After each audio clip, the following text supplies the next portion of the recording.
So you begin your transition, and you're still in the labor movement. How is that received?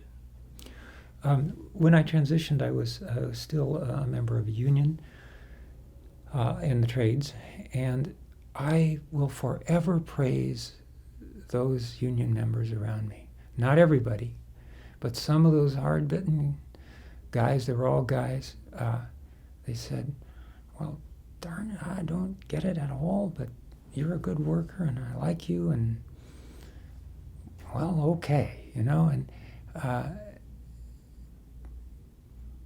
yeah, so they supported me, and through the help of an attorney and some other issues, kept my job, kept working for several more years.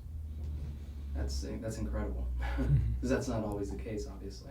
No, and sometimes now it's even worse, in the sense that times are much harder.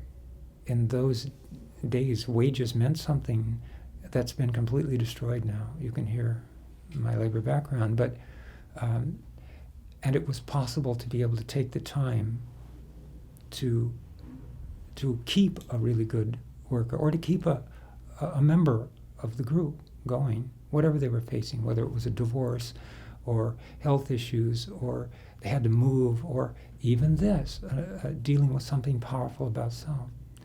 That was possible, and certainly happened in my case. Now I'm not so sure, because the best studies we have show that something like 90% of the respondents report harassment or discrimination on the job. That is, people who identify as transgender openly report that. 90%. Yeah. So it's never easy. One thing that's very difficult to hide is a gender transition.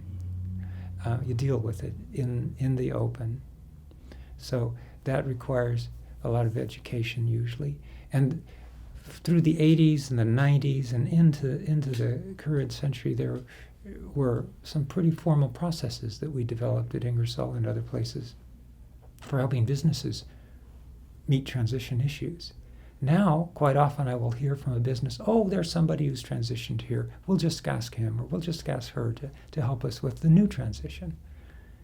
And most of the Fortune 500 at this stage of the game, 2013, have policies in place, anti-discrimination policies that include transgender, and even processes for transition.